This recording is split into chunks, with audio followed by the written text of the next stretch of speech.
Hi, Adam. Hello, Anand. Great Hi. to see you today. Nice So, to see you. so today my guest is Adam Letchford. He's a professor of OR in the Department of Management Science at Lancaster University in the UK. He has published over 85 articles in leading journals and over 15 book chapters.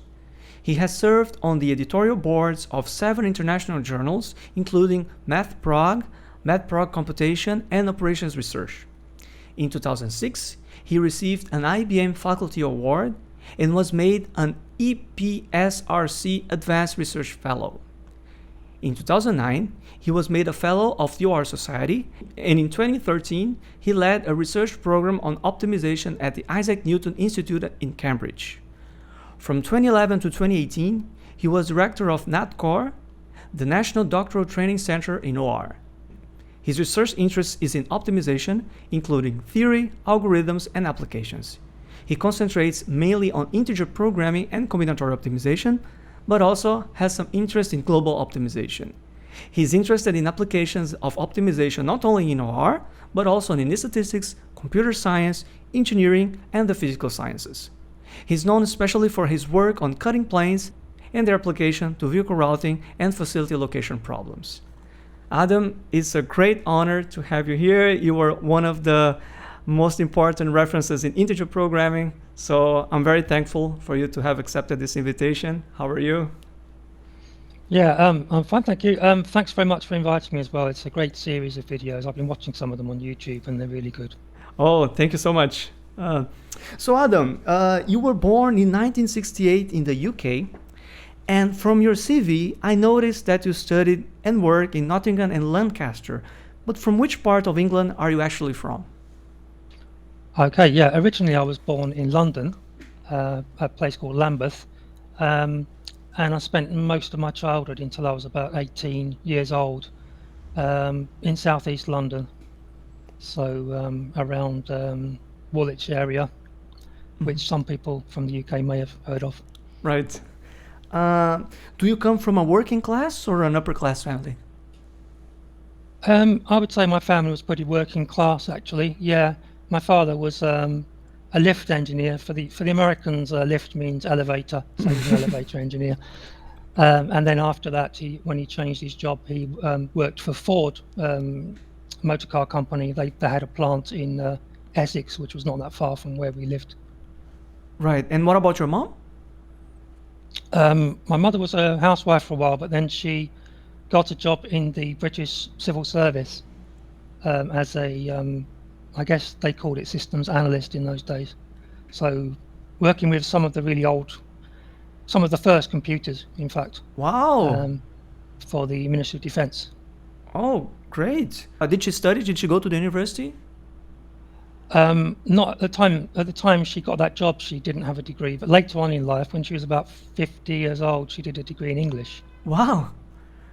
That's Yeah. great. And other than school, how did you keep yourself entertained during your youth? Oh, that's a good question. Well, I used to like swimming and cycling, um, music, uh, astronomy. I had quite a few different hobbies, actually. Wow, several disciplines. Yeah, nice. Did you play any musical instruments? Or do you play? Yeah, when I was a child, I played the recorder at school, and then when I was in secondary school, so I guess they would call it high school in the North America, I did some percussion lessons and I did some piano lessons. So I probably started playing piano and electronic keyboards quite seriously when I was about 14, 15 years old. And then later on in my 20s, I started playing bass guitar. Wow, that's incredible. Did you take part of any band? Did you, play in gigs or something like that? That's a good question. When I was at school, when I was about 15, 16 years old, I was in a band, but we didn't really do any gigs. Well, we did a couple of small gigs, but Uh-huh. we didn't do a tour or anything like that. So it was more just kind of a hobby for fun, really. Right.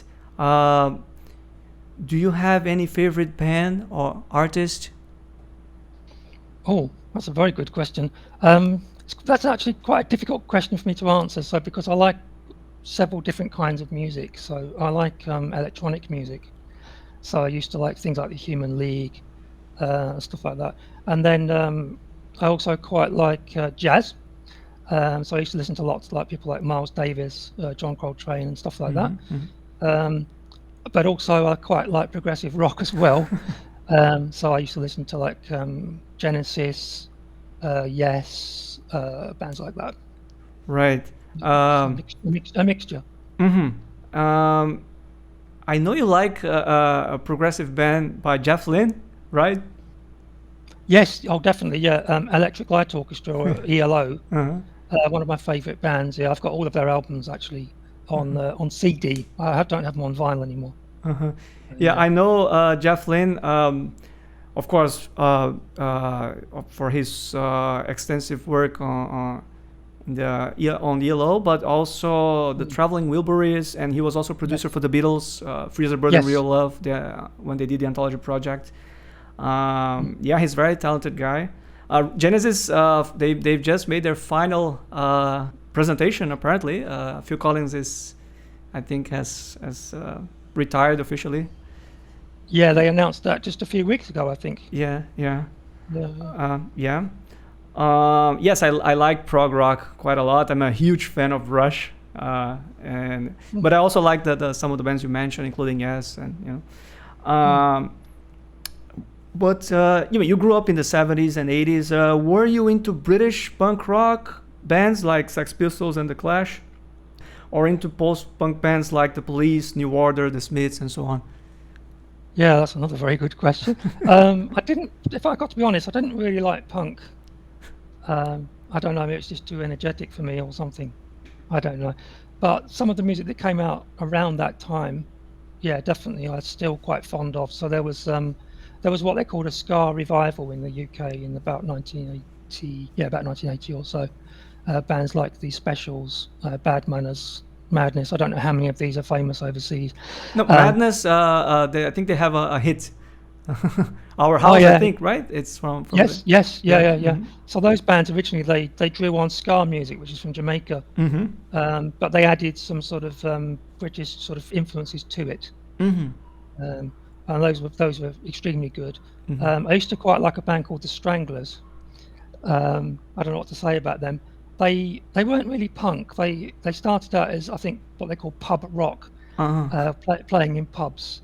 But over the years, they started to get quite experimental, playing some very, very strange chords and scales. And they even had one hit single with a harpsichord on, which was quite called Golden Brown. And that was quite entertaining. But yeah, they were a very creative band. Okay. Well, regarding the British politics at that time, what do you think of the Iron Lady, Margaret Thatcher? Wow.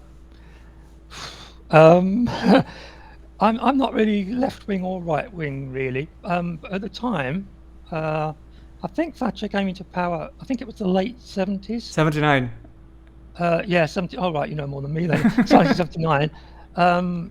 It was quite a dark time for Britain, I would say. There was a lot of unemployment. There were some battles going on between the Thatcher government and not politicians, but people like Arthur Scargill, who was the spokesman for the miners, because Thatcher was trying to close down all the mines, the coal mines in the UK. And amongst the youth, there was a bit of exasperation about the government's policies. A lot of people were fed up with being unemployed and this sort of thing. And I think partly that was part of the reason that punk came about. I think that was one of the reasons that punk was so popular, was because there was a kind of element of rebellion in there and this sort of stuff. So yeah, I can't say I'm a fan of Thatcher, but obviously she was a influential historical figure. Right. Was it your family affected by some of the actions taken by the government? I mean, strongly affected? My father was unemployed for a period, but because it's so long ago, I don't remember exactly which year it was.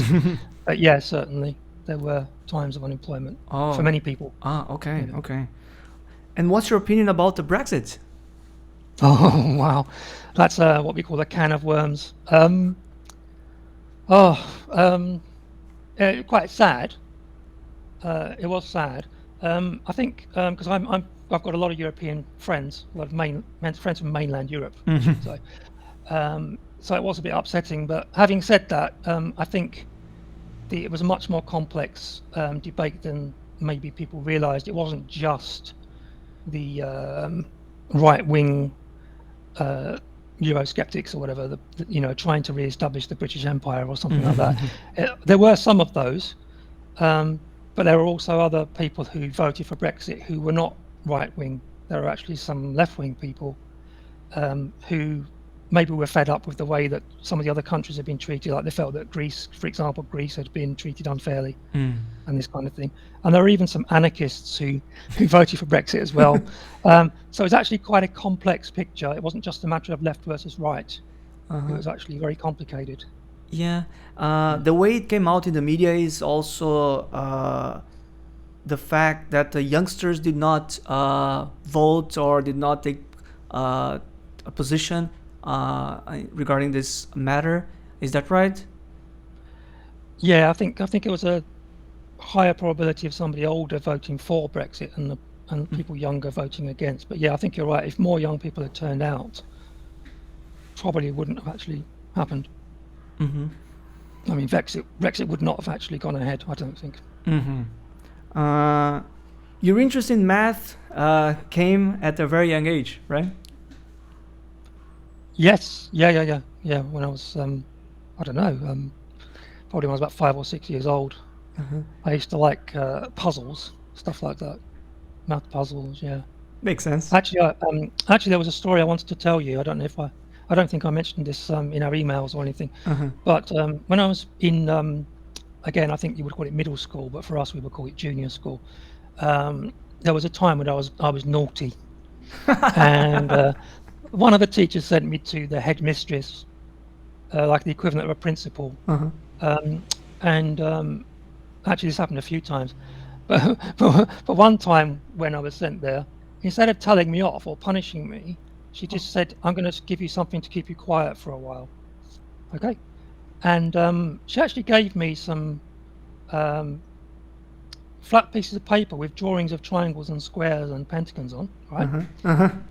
And each one was actually a net for a polyhedron, so you could. So one of them had 4 triangles on. You could cut them out, and then you could fold them and make a tetrahedron, for example. And actually, eventually, after about an hour, I made the 5 regular solids out of these pieces of paper. And it's quite interesting. So polyhedra actually appeared even when I was very young. And I've done quite a lot of work that's involved polyhedra of one kind or another. So I was probably only about I don't know, 7 or 8 years old when that happened. Yeah, that's very impressive. You won some prizes too when you were young.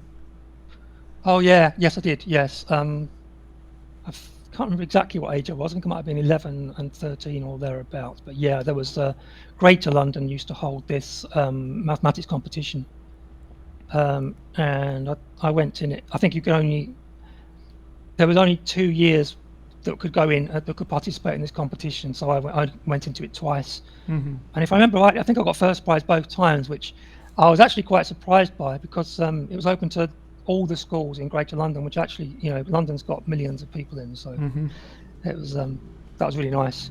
Yeah, very, very impressive.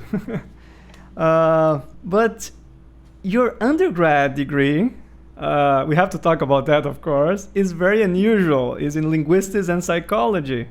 I mean, unusual for an OR person, of course. And how did you pick this degree despite your math talent? Also, why did you decide to move to Nottingham? Wow. Yeah, good questions. So I think actually by the time I got to the age of about 16 or so, I'd done too much maths. And I was actually starting to get a bit fed up with it because I was doing it all the time. And I actually just thought that psychology would be a nice change. And then when I went to Nottingham, that's got a very good psychology department there. It's got a very good reputation. And it wasn't too far from London. So it's about like 100 miles or something Okay. from London, so not too far. But when I got there in the first year, we could take some options, and I ended up taking an option in mathematics. Surprise, surprise. Yeah. But I also took an option in linguistics, the study of language. And I enjoyed it so much that when I got to the end of the first year, I asked them if I could switch to a joint degree between psychology and linguistics. But yeah, it's very different from what I'm doing now. Yeah. I mean, what did you learn during your undergrad that turned out to be useful later in your career? In psychology, I took some quite sort of some modules which involved statistics or computing, in fact. So I did some experimental design and analysis and stuff like that, like analysis of variance and Uh-huh. this kind of stuff, because they use that a lot in psychology. And I also did a module on artificial intelligence, because it kind of connected to what they call cognitive psychology. So that was quite interesting. And in linguistics, I did a module on something called phonetics, which is about the sounds that the human voice can make. And actually, that was quite technical as well. So it had some sort of, some physics in it, really. Talking about waveforms and spectra and all this sort of stuff. So I did actually, although it doesn't sound like that kind of degree, I ended up doing quite a lot of scientific computing, mathematical stuff anyway. Quantitative part you also approached. That's very nice. But I wonder about the psychological part itself, or even the linguistics part, the qualitative side of it. Did that have an impact on you in general in your career or in your background, or you just left aside once you got the degree? Yeah, that's a good question. I think it has been useful. I can say one way it's been useful. In the UK, OR is not purely mathematical. I know in North America, I get the impression that it's almost regarded as a branch of applied maths. In the UK, we've got quite a different philosophy, if you like. And in an OR group in the UK, you can have all kinds of people. Okay, so you can have people who are interested in very hard quantitative mathematical techniques, optimization, stuff like that, stochastic modeling, queuing theory, sort of thing. But then you also get people who are interested in things like computer simulation. And then there are people who are interested in what they sometimes call soft OR, which is sort of like system dynamics. System dynamics, soft systems methodology, stuff like that. And I think the argument there is that there's no point. You don't want to use clever maths, to solve the wrong problem. And so it's a good idea to spend some time actually thinking about what the real problem is. And that gets you talking about who are the stakeholders, this sort of stuff, and what are their views, where are they coming from, and sometimes you find their objective actually conflict. Or even sometimes their view of what the problem is differs as well, and that's where these softer methods can be very, very useful. Just trying to structure a problem. I personally like the optimization side, but I can see it. But actually, it can be quite nice to work as part of a team where you've got people with different skills. There's even intersection with behavioral sciences. You were talking about psychology, so decision making and stuff like that. So what did you do after earning your degree? What did I do after my degree? Well, I met my future wife at Nottingham, and we let me try to remember. So actually, I spent about 2 years after I graduated staying in Nottingham. My wife is 2 years younger than me, so she was still finishing off her degree in chemistry. And I stayed in Nottingham. I was working in the psychology department, but I was looking at analysing data. And basically what I was doing these days, they would call it data mining. But in those days, they didn't call it data mining. They had other names for it. People used to talk about expert systems and knowledge elicitation and machine induction and all sorts of things. There were all these phrases that were going around at the time. But essentially, it was data mining.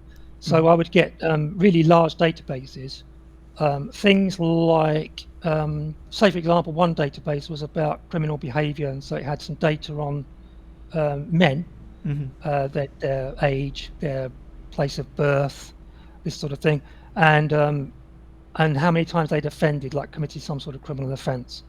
and all sorts of data. They had psychometric test data, like whether they were introvert or extrovert or whatever. Mm-hmm. So a lot of data, and then they were trying to, basically they asked me to try and find some patterns to predict the probability of somebody reoffending. So it was really data mining. And also did some very interesting data on dyslexia was one. We had some data on dyslexia in young people, and whether they could try to find any link to like environmental factors or whatever, developmental factors and stuff like that. And another one, which is completely random, was about road traffic accidents. And I'm not quite sure how that ended up in the psychology department. But anyway, we ended up with this data about road traffic accidents, like what kind of junction it was, what kind of car it was, what time of day it was, this kind of stuff. And we were trying to spot patterns in this data. Did you have fun working with that? Yeah, I did that for 2 years. That was 1989 to 1991, I think that was. And yeah, it was very interesting, yeah. And as well as using standard statistical models like discriminant analysis and stuff like that, logistic regression or whatever, I was also using genetic algorithms, which was really nice, because that was really a new thing actually in 1989, using genetic algorithm for data mining. Yeah. I work with discriminant analysis and logistic regression in the undergrad too. To predict categorical variables. Logistics is binary, and discriminant analysis you have multiple categories, if you will. So I'm quite familiar with that. Yeah. So no OR up to that stage in your life, right? Not really. No, not OR as such. No. Yeah. Okay. But then what happened later? I mean, you said you spent 2 years in Nottingham working in the psychology department. Then you left. Yes. Yeah. So it was only a temporary contract. It wasn't a permanent post.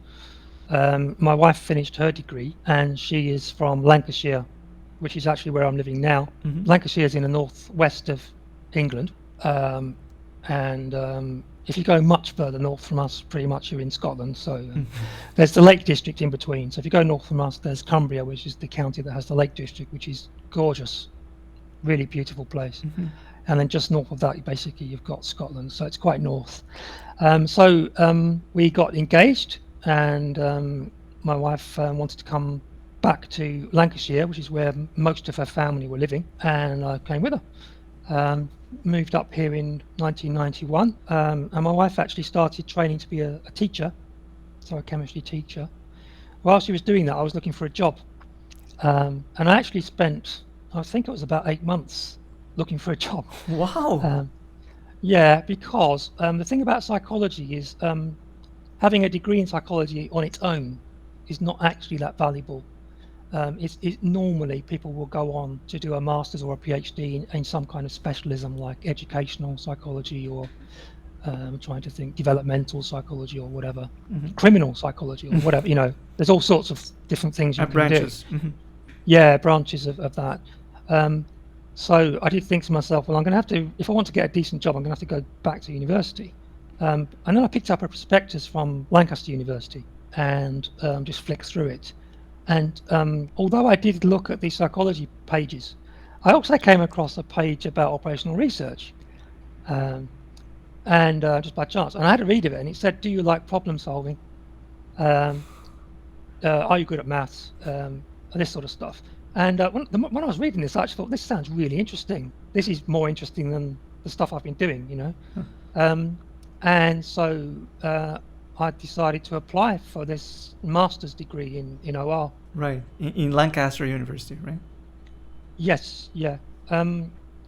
Lancaster University, I think, I may be wrong here, but I think it had the first operational research department in the whole world. It was certainly the first in Europe. But I've got a feeling it may even have been the first OR department in the world, because it was created in the 60s. And since then, other departments of OR have opened up across Europe.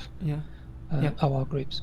Yeah, Graham Rand was mentioning something similar. He was here as a guest, so I mean, he was a colleague of yours for many years. Yeah.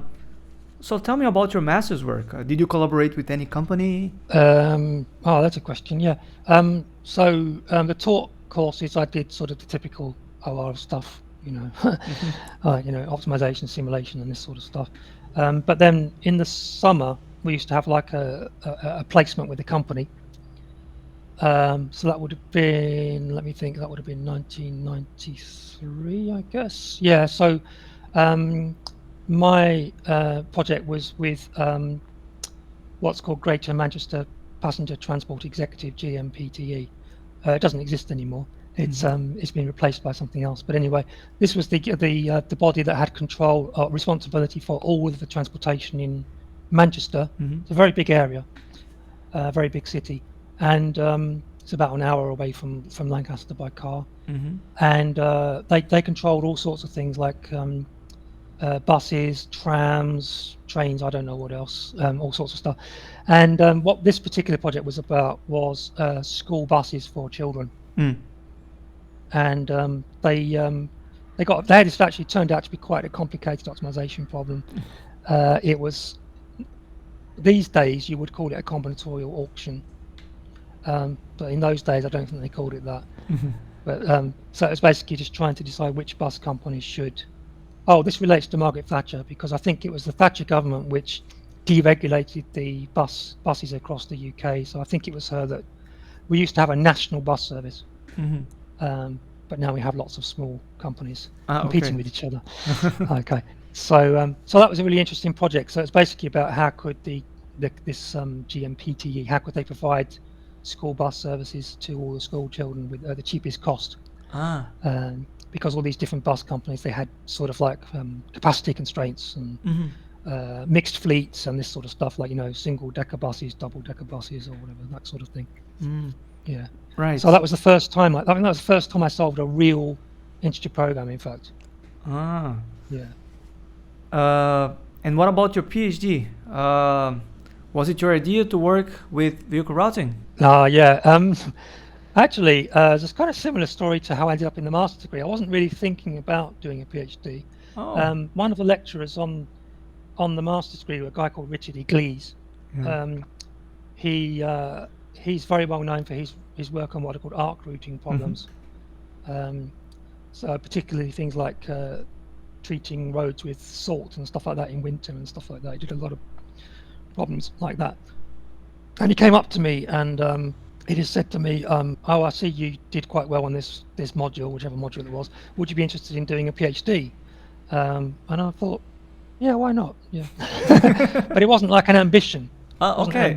It was kind of just like, yeah, okay, that sounds like fun. Yeah, I'll do that.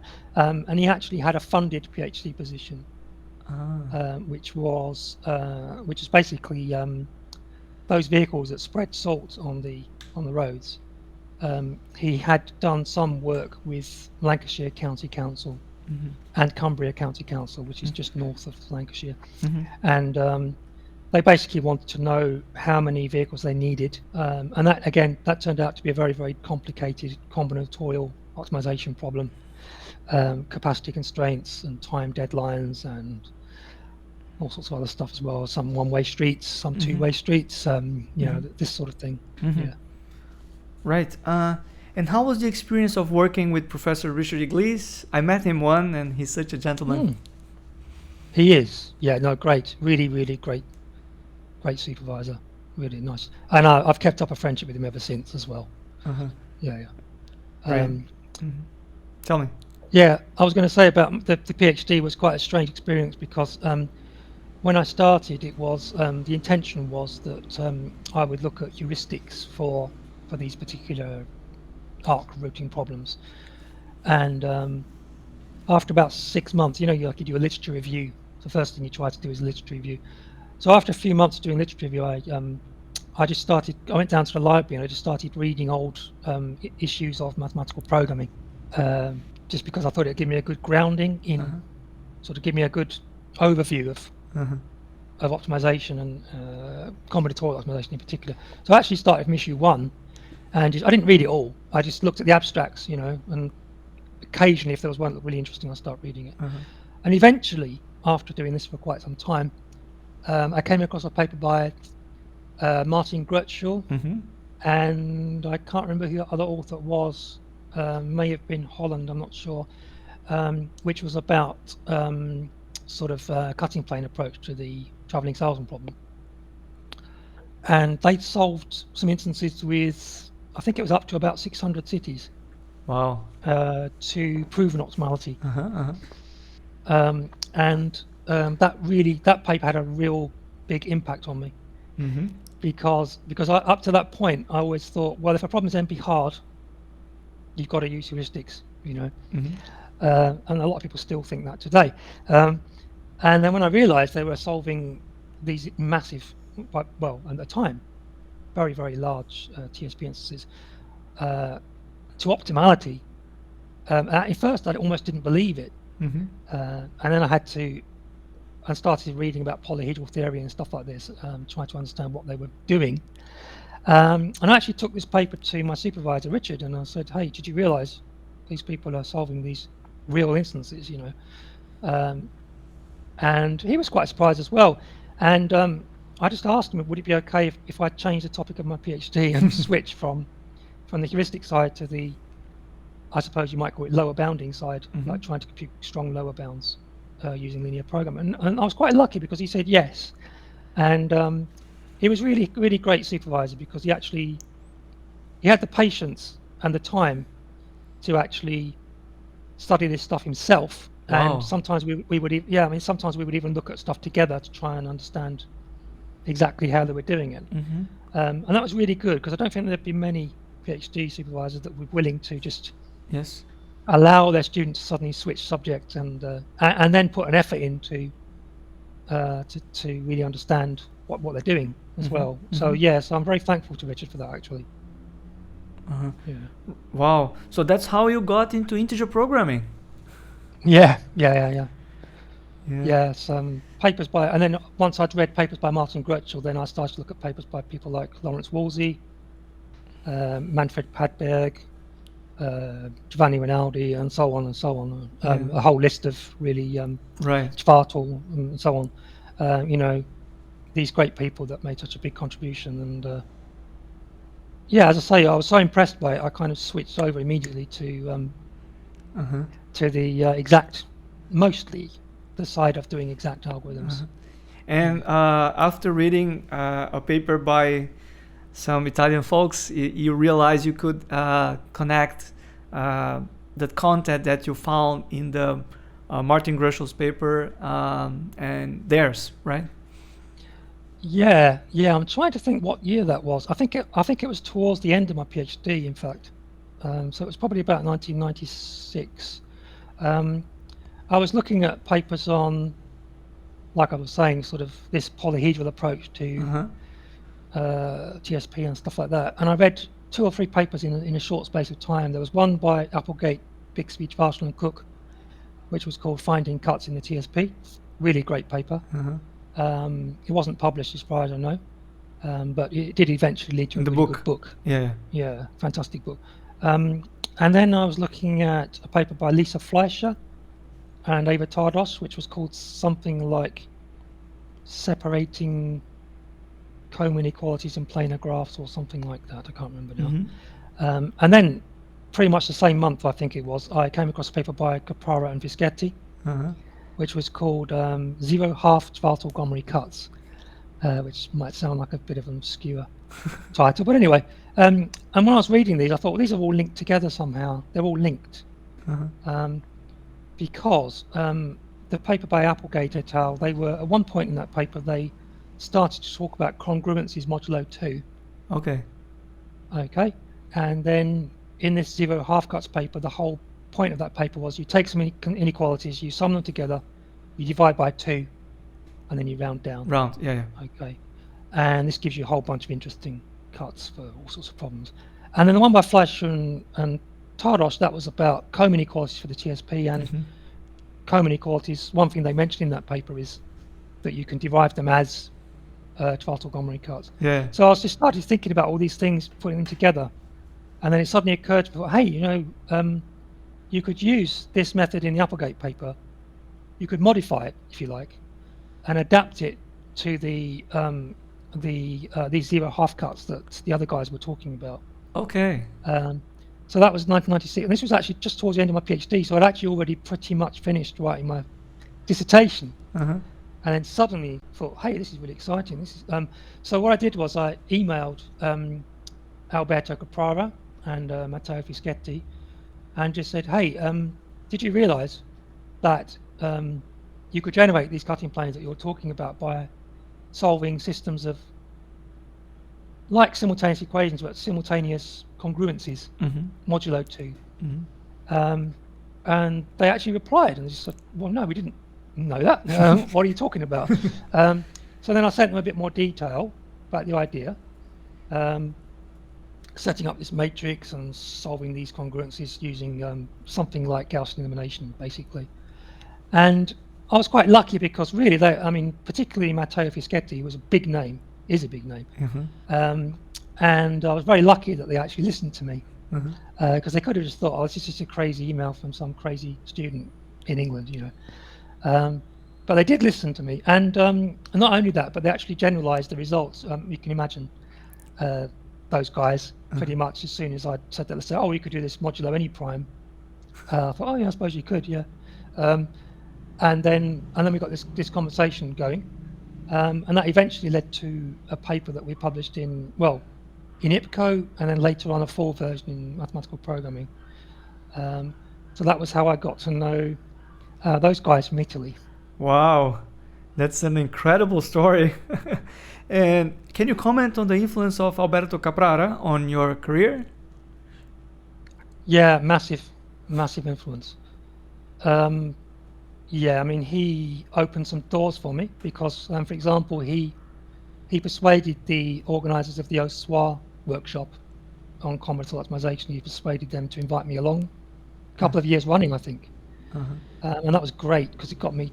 There were lots of big names there, and just a chance to mix with people and talk with them and just listen to them speak. And by the way, very good food and very good walks in the hills, in the mountains, and that was really, really great.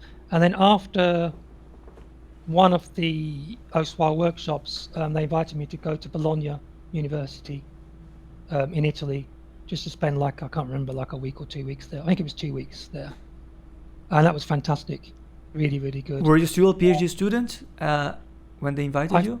I think I had finished by then. Yeah. Okay. I think I got a 2-year postdoc, and I think by then I was in the middle of that postdoc. Yeah. And so in Bologna at the time, there was, apart from Alberto, there was Silvano Martello. Of course. There was Paolo Tot, Daniele Vigo, a whole bunch actually of really good people.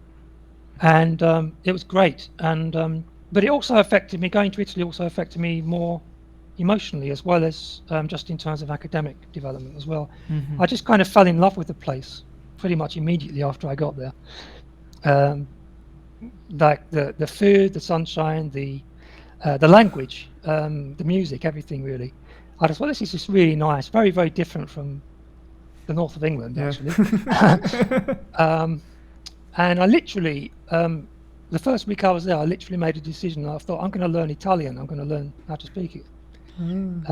Because it just sounds so nice. Yes. Really kind of almost like musical. Exactly. The way the tone goes up and down.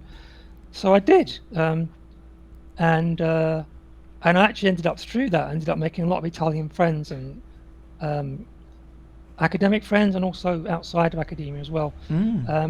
And I ended up going to Italy. There was a period where I was going there about 3 or 4 times a year because I was going. Wow. Yeah.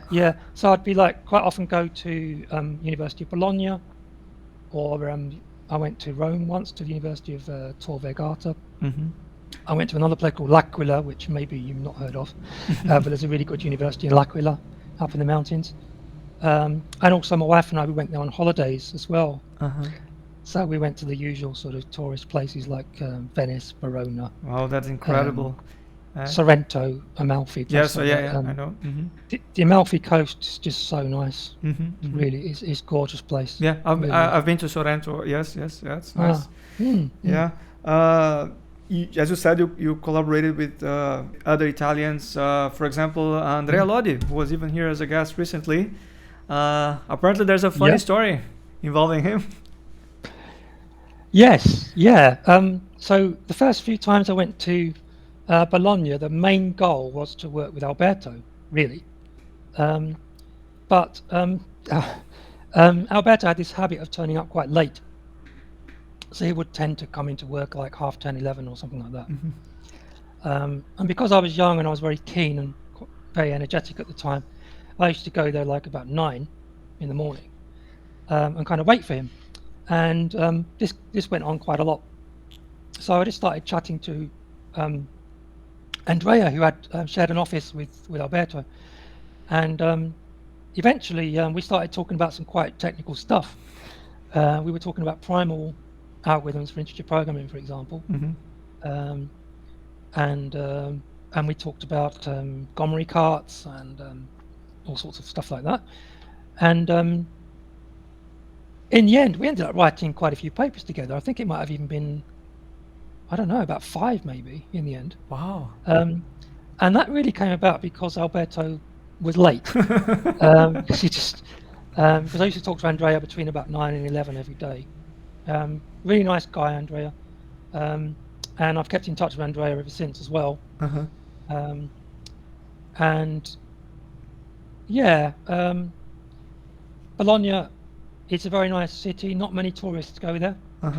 They tend to go to other places like I've already mentioned, Florence or whatever, Pisa. They don't tend to go to Bologna, but Bologna's a nice city. Yeah. And while I was there, by the way, I also met J.J. Salazar because he had a lot of strong connections with Bologna. Yes. He went to some university there for a time. I don't know if it was for his PhD. Yeah, he did a PhD there. Yeah. Yeah. And sometimes he would be also in Bologna when I was there. So I also got to know JJ. And that again has led to quite a good collaboration. We've got, again, a few papers together on vehicle routing problems as well. Yeah. And you're talking about JJ. What about Spanish? You've collaborated with several top Spanish researchers, not only JJ, but also Ángel Corberán. And do you speak the language too? Well, that's a good question. I thought that if you know Italian, it should be easy to learn Spanish. That was my theory. So I did do some evening classes. I think that was about maybe 2004 to 2006, something like that. It was around then. And I did do some classes of Spanish. And I did pass some exam in Spanish as well. But if I'm honest with you, my spoken Spanish is terrible. So Italian, I'm pretty fluent. Occasionally I have to try to remember a word or whatever, but in Spanish it's really, really bad. And sometimes I think they're too similar. Yeah. Because my brain sort of gets mixed up. So I start speaking Spanish and end up throwing lots of Italian words in there. That's normal. Yeah. Which is quite frustrating, actually. I can read it without any trouble. It's just speaking that's really big deal. Yeah. You have a web page in which you compare Italian and Spanish. And what made you create that page? Oh, yeah. I didn't realize you'd seen that. Yeah. That was actually to help myself because I was getting so confused with the two languages when I was learning them. I thought I made some notes on the differences and comparing the way they do verbs, conjugate verbs, comparing the endings of the adjectives, the nouns, and this sort of stuff. And I ended up making so many notes. I ended up with pages and pages and pages of stuff. And I thought, actually, I might as well put this on the web because, there's quite a lot of useful stuff on the web. And I found some websites really useful for all kinds of things. And YouTube I found very useful as well, by the way, for all kinds of things. So I thought I might as well just put them on the web. And so I did. And to my surprise, I think that web page might have got more hits than the academic one. I had lots of people over the years contact me. Wow. Some of them just said thank you very much. This has been really helpful. But some of them actually spotted errors. Oh. they said, actually, you've got the wrong ending on this verb or whatever. And some of them also made some very helpful suggestions as well about, oh, did you think about this? Like some rules, sometimes there's a rule where, like for example, a word that begins in F in Italian, quite often in Spanish it will begin with an H, things like that. So there are all these rules that they tell me. So actually that turned out to be very useful. I have thanked them on the webpage. On one of the pages I've said thanks very much to this long list of people. But I still get, I set them up years and years ago. But even now I still occasionally get emails asking me technical questions about Spanish and Italian, which is a bit of a strange experience, really. Yes. Maybe it's you revisiting your undergraduate degree, after all, because it has to do with linguistics. Yeah. Yes. Yeah. I actually think, definitely, because if you've done phonetics, it doesn't mean you get a perfect accent, but it means at least that you know what your accent should be. If you see what I mean. Right. Yeah. Well, you know Italian and some Spanish, so you're already halfway to Portuguese. And by the way, you also have collaborated with a talented Brazilian colleague of mine, Andrea Amaral, right? I don't think I've got any papers with him, but I'm certainly familiar with his work. Yeah. He's done some really good stuff. Another Portuguese speaker that I've have a lot of respect for is a guy called Luis Gouveia. Luis Gouveia, yeah. Who I think is based in Portugal, yes, rather than Brazil. But he's done some really, really good work on kind of like extended formulations for different problems, vehicle routing, some problems in telecommunications like capacitated spanning tree problems, all kinds of other problems that I can't remember. But yeah, he also has been quite influential, I would say, on my academic career. This idea that you can change the variables of your formulation and somehow it makes the formulation better or stronger or whatever is something a very powerful trick. Right. Actually. Yeah, I remember where he showed the equivalence of the flow formulation for the VRP and the generalized multi-star inequalities. Apparently, you can reach the same bound, right? Yes, that's right. Yeah, he took a really, really old formulation of the VRP. I think it was Cavendish and Graves. And he showed that he had some really nice properties. Yeah. Theoretical properties. And actually, that paper was pretty much the inspiration for the paper that I did with J.J. Salazar. Projection results on vehicle routing. Yeah, for vehicle routing problems, yeah. That was the inspiration, that paper. Wow. When I was doing a PhD, there were two papers of yours that really drew my attention. One concerns the famous brush and cut algorithm for the CVRP. I remember to have implemented that algorithm using the well-known CVRP sub-package, of course. I even remember that I realized that it was not really worth separating the fractional solutions after the solver reached a certain level of the tree. From that point onwards, just integer solutions that probably were worth identifying the cuts. The other one was exactly this paper, projection results on vehicle routing, which you did with JJ. And JJ was also here as a guest last year. In that case, I was interested in the particular result that you showed that the one commodity and two commodity flow formulations are equivalent for the CVRP in terms of linear relaxation. And we were trying to do that for the VRP with simultaneous pickup and delivery, and in the end we did not succeed it. Apparently there's one formulation dominates the other in that case. So your work has been highly influential on what I was trying to do during my PhD. Oh, right. Oh, okay. Yeah, maybe I should say something about that VRP paper, the first one.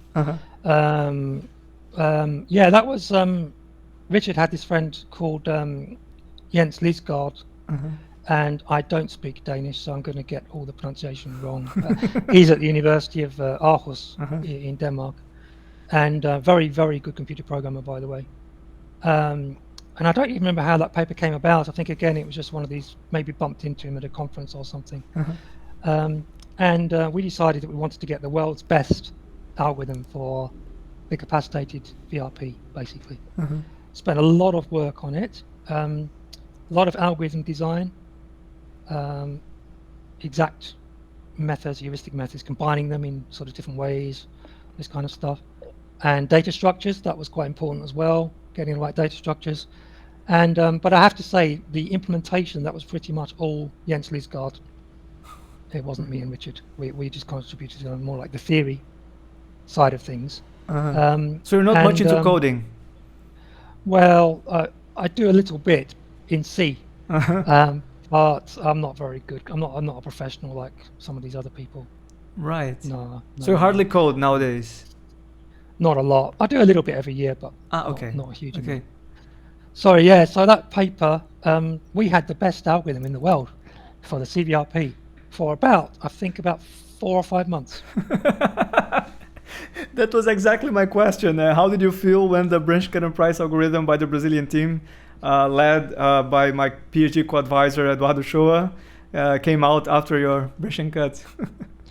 Yeah, we were. The English word we would use is gutted. That means kind of like really upset, disappointed.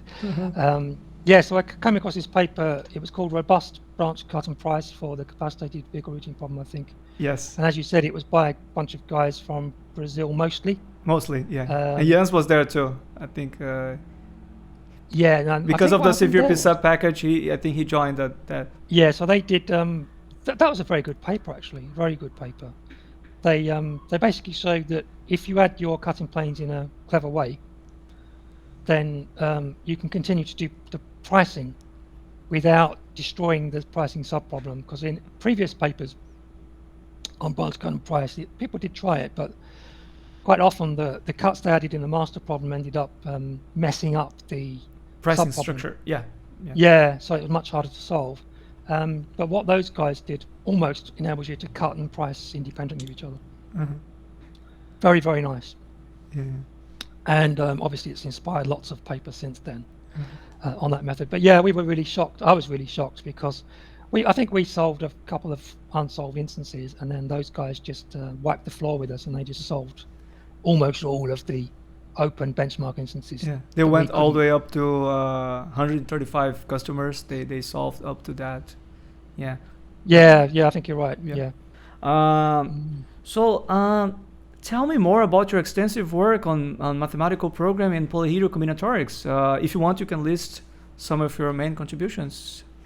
Oh, well, that's a good question. Yeah, so I've kind of got two strands of papers. I've got sort of papers on the particular problems: traveling salesman problem, capacitated vehicle routing problem, uncapacitated facility location problem. So there's like a strand of papers on particular problems. Some of those problems are a little bit artificial. You don't often encounter a pure TSP in the real world, or a pure, CVRP in the real world. But I still think they're valuable because to give you a starting point to tackle more complicated problems. But then also I've got this other stream of work, which maybe isn't quite as substantial, but on sort of theory of integer programming, if you like.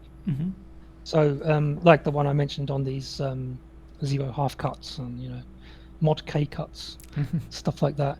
And then a few papers with Andrea Lodi on primal methods for integer programming. Actually, that turned out to be a bit disappointing for us because we were really excited when we discovered these primal methods. Hey, this is really something new and different and something. But what we found in the way we implemented it and the way we designed our algorithms, degeneracy ended up being a huge problem. Okay. Without getting too technical, you've got your primal solution, your best solution that you've got, say from a heuristic or whatever. You're trying to move from there to somewhere else, and you're using cuts. And these cuts actually pass through the point you currently have. That's why it's called primal. But basically what happens is because all those cuts are all passing through that point, you can call it the incumbent, like the current best solution you've got. They're all passing through that point. And so basically what you've got, that is degeneracy. That's massive primal degeneracy is what you've got there. And that's what we found. We found that sort of like 95% of the pivots that the simplex solver was doing ended up being degenerate pivots. So you're not actually moving anywhere. Yeah, right. You're staying there. So I still think personally that primal methods have got potential. But I think you'd have to design the algorithm in a different way to the way that we did it. So somehow to avoid this degeneracy issue. Right. And by the way, people have tried that as well. So, for example, a German guy called Robert Weissmantel, he's done some very interesting work on primal methods. But the way he does it's very, very different. Yeah. Okay. And what topics and problems are you currently working on? That's a good question. Well, one of my PhD students is just finishing, and she's done some really nice stuff on arc routing. Basically, problems that arise when vehicles are trying to collect waste to recycle from the outside their houses. Things like glass, paper, cardboard, metal, plastic, this sort of stuff. And that turned out to be a very, very complex vehicle routing problem. So essentially, like again, a mixture of one-way streets and two-way streets, capacitated vehicles, time deadlines,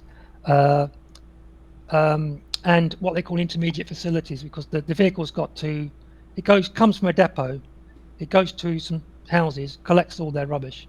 After a while, when it gets full, it has to go somewhere to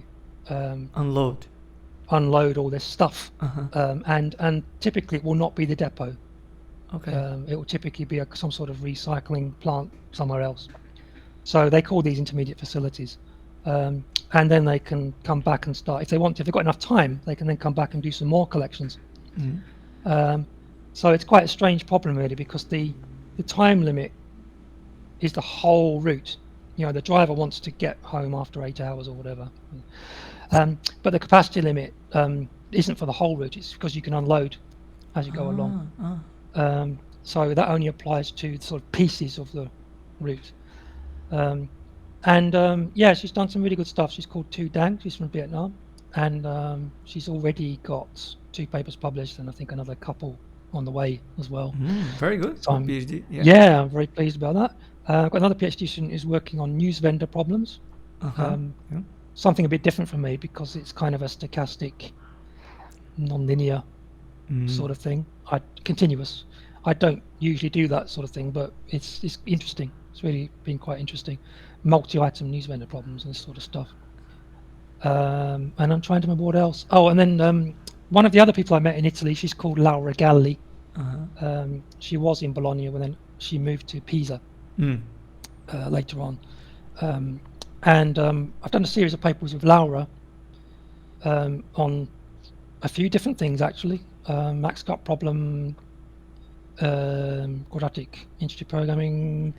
I'm trying to think, but at the moment we're working on a really strange problem. It's called multiple knapsack assignment problem,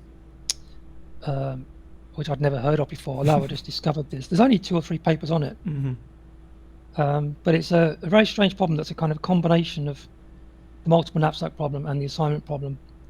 And when I first saw this paper, I thought, well, actually that seems pretty straightforward. No, it isn't.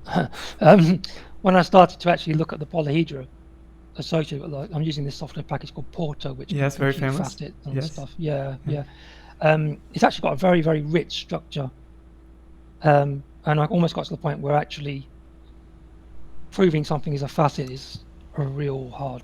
It's hard work, really hard work. Some of them are easy, but some of them are very, very complex.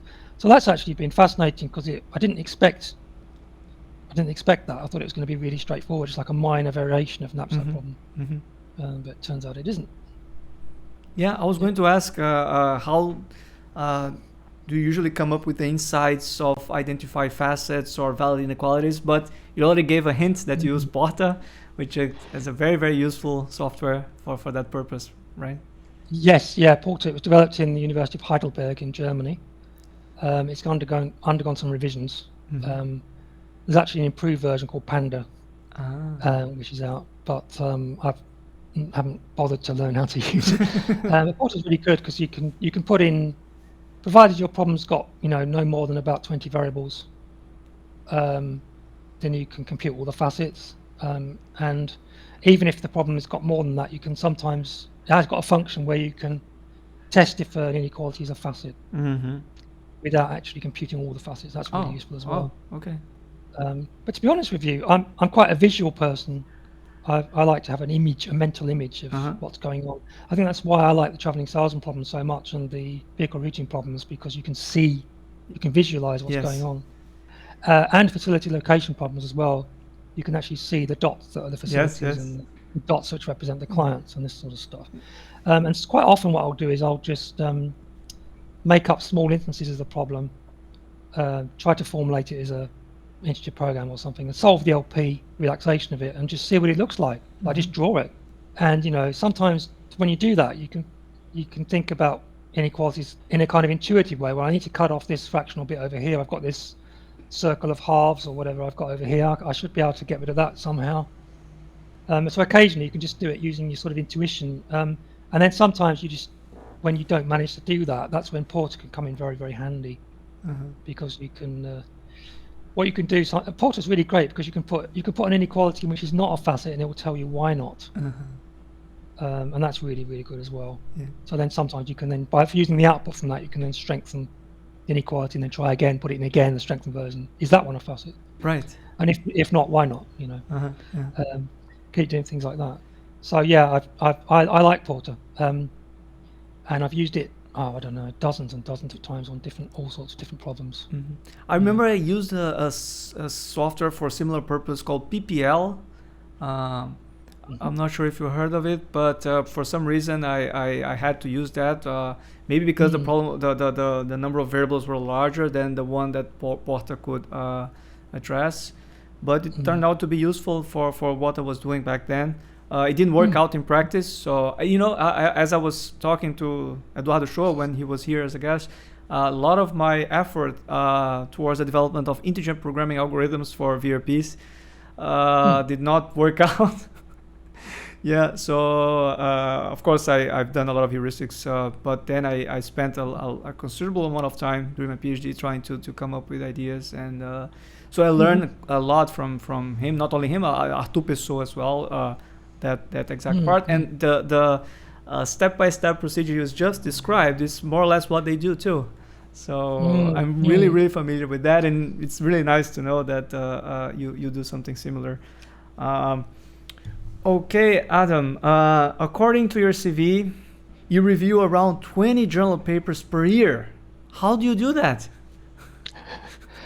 Actually, I have to be honest. The last few years, I haven't been doing quite so many. But yeah, I did used to do a lot. Some papers, you can make quite a quick decision. You can say, well, this is really bad. Or sometimes you can just look at it and think this is really good. So that does, saves a bit of time. So the hard papers are the ones that are in the middle. Exactly. And those are the ones that take up the most time. But yeah, I think after a while, I think when you're doing integer programming for many years, like I have, you start to spot patterns, So like you can see if someone gives you an integer programming formulation, after a while you start to, well, I know that's a bad formulation, if you know what I mean. Why are you doing that formulation? Why don't you, I don't know, use Dancy-Wolf decomposition, for example, something like that. Or why are you using a big M? There's this big M trick that a lot of people use, which is really, really bad. And it's in all the textbooks for modeling like fixed charges. And, you look at that and you think, well, that's not going to work. So I think after a while, you start to build up a collection of sort of tools or tricks, if you like. I suppose it's a bit like a doctor. They see some symptoms and they think, well, that's probably going to be influenza, or do you know what I mean? Yes, absolutely. It's a bit like that. So after a while, when you're reviewing a paper, you start to think, well, yeah, that's good, but I don't know why they modelled that bit like that. And so you can start to make suggestions. So I think it's just, I think that's like that if you get expertise in anything, if you know what I mean. Right. So Yeah. Chess players, for example, really good chess players, they can look at the board and they know what's going on straight away. Yeah. You can grasp the pattern due to experience, and that speeds up the process of understanding what's the paper about, right?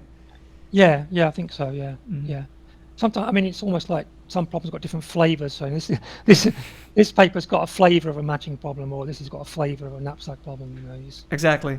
It's that kind of problem I'm looking at. But for example, when the English is not good, you go through the entire paper and point out each problem, or how do you proceed in that sense? Oh yeah, that happens a lot. Yeah. No, I wouldn't go through every single page. I'd probably just pick a bad page which has got a few errors, and I'd say, look, this is wrong, so then try to explain why, and then just say there are similar things like this in the rest of the paper, and then. But I do feel sorry for some people, because I know I do sympathise. I can imagine if your first language is not English and you're struggling, particularly if there's no native English speakers around that can help. I can see that's not a very nice situation to be in. That's exactly what my students face here.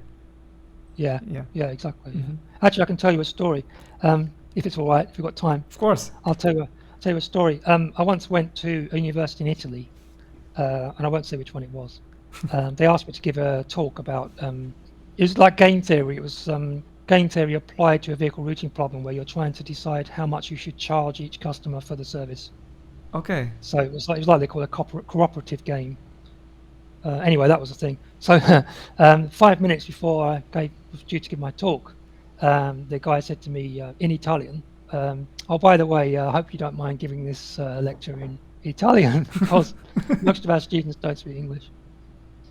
And wow, that was a challenge. But actually, when I look back at it, because we're talking about languages, when I look back at it, I think it was good that he said it then, 5 minutes before, because I think if he'd said it 2 days before, 3 days before, I would have been worrying,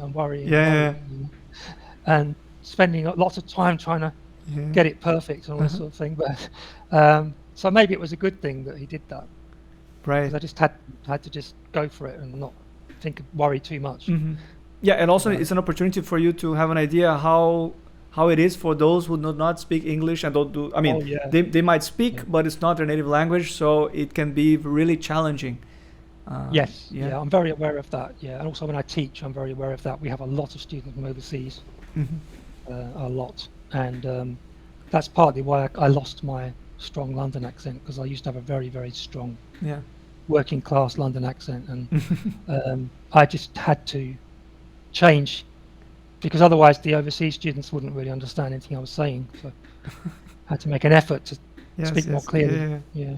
But it's important to be sympathetic and understanding, sometimes you just have this geographical disadvantage, if you will, where you don't have the opportunity to practice or even to expose yourself to international people in general. So it might be a shortcoming when you were, trying to write papers or make presentations or even discuss with some people.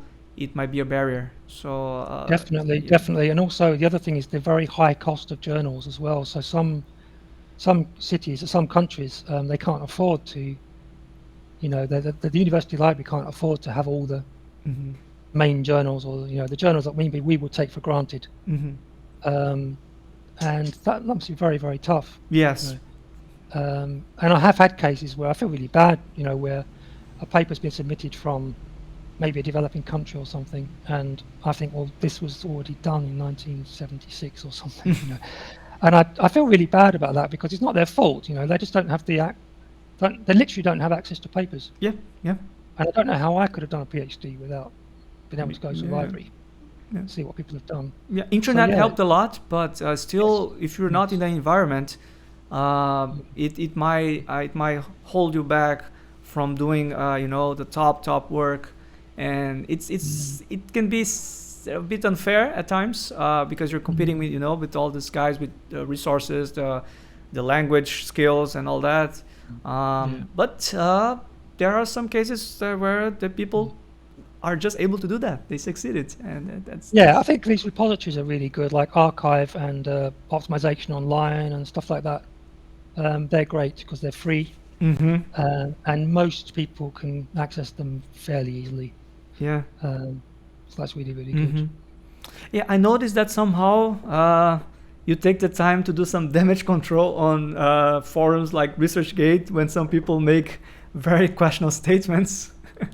Oh, yes, ResearchGate. Yeah. I don't know what to say about that, really. It's a bit like the Wild West, You again, it relates to what we were talking about the people from certain countries not having access to known materials, because sometimes somebody will ask a question which is from somebody from North America or Europe might think is a bit dumb, Uh-huh. but it's not that they're being dumb. It's just literally they don't have access to the materials. So sometimes I do try to help people to sort of, give them pointers towards things. But one thing that's really created big arguments on ResearchGate is metaheuristics. Yeah. And yeah, there's some people very vocal about that. But basically, I don't know if you know about this, but you used to have like the classic things like simulated annealing, taboo search, static algorithms, right? Uh-huh. But now there's literally hundreds and hundreds of them. Yeah. Ant systems and there is even a algorithm. bestiary, a GitHub website where they maintain, where they keep track of this endless list of nature-inspired. Beat algorithm. Yeah. A bat algorithm, but there's also so many other strange things like water droplet algorithm and harmony search algorithm and so on and so on. And Yes, so on. yes. And I'm not prejudiced against heuristics. Actually, I use the heuristics myself. Yeah, you publish in Journal of Heuristics yourself. Yeah, exactly. I have a couple. Yeah. Yeah, I published. But what I don't like is when people write a paper, they pretend that a method is new. Okay, so I don't know. Like, I've got the drunk bat algorithm, and it's really exciting. And often when you read them, it really is just something like a genetic algorithm. Yeah, no. And actually, this is causing a lot of trouble. There's a massive debate on ResearchGate, as you mentioned. There's some people who work in heuristics actually signed a declaration. I don't know if you heard about this. Yeah, I saw it. Yeah, a few months ago, I think it was. They signed a declaration where they said, well, we don't want any papers or conference presentations or whatever, which are just, pick an animal, and, claim that you've got another algorithm based on this algorithm, donkey algorithm or something. Yeah, no. And I think that's good. I know it's good. And the other reason I don't like those papers is because they give a bad name for heuristics. And I know there are some very good papers out there on heuristics, some very good ones, where they've got very clever neighborhoods for the neighborhood search or very clever data I'm very much structure. into that. I'm really familiar with that. So I share your concern about this misinterpretation towards heuristics because of some type of work that use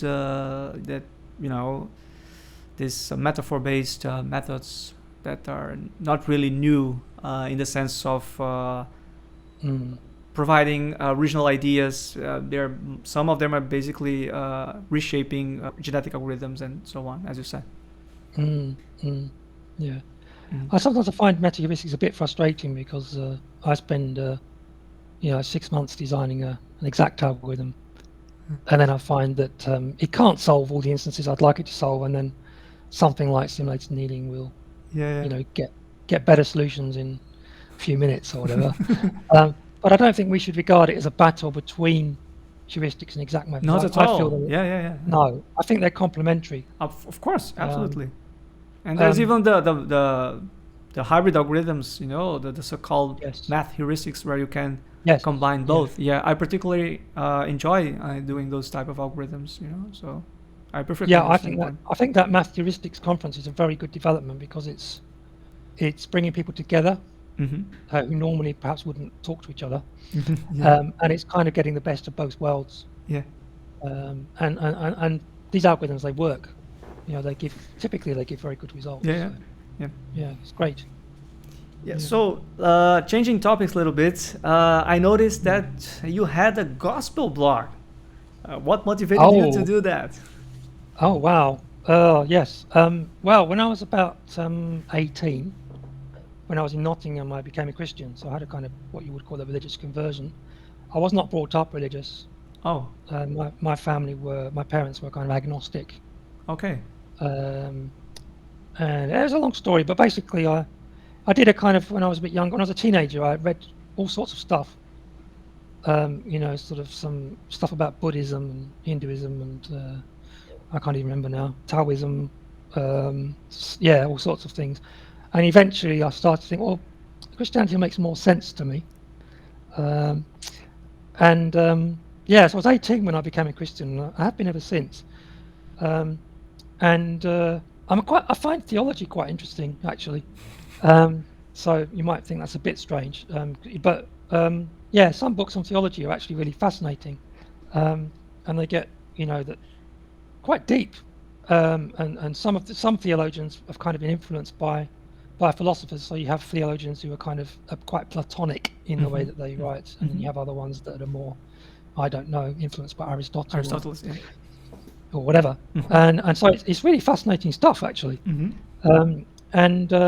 And yeah, I've that's where I've been using my musical sort of interest is mostly for the last 20 years. It's mostly been in a church context, either at a church service or at some sort of event that's associated with a church, maybe a youth event or something like that. So yeah, bass guitar. In fact, yeah, bass guitar. Most of the time I've been playing that, it's been in a church context. So I'm affiliated with the Anglican Church, or Church of England, as we call it over here. And I've been in there. Yeah, so church I've been going to at the moment, I've been there for about, well, it must be 20 years, so it's quite a long time. Wow. And yeah, and the blog I wrote was basically about Christian theology. I haven't maintained it properly. I had a burst of creativity on it for a couple of years and then just kind of stopped. But I don't know really whether blogs are old-fashioned now and it should be video logs or whatever you call them. But yeah, so I did that for a while. Wow.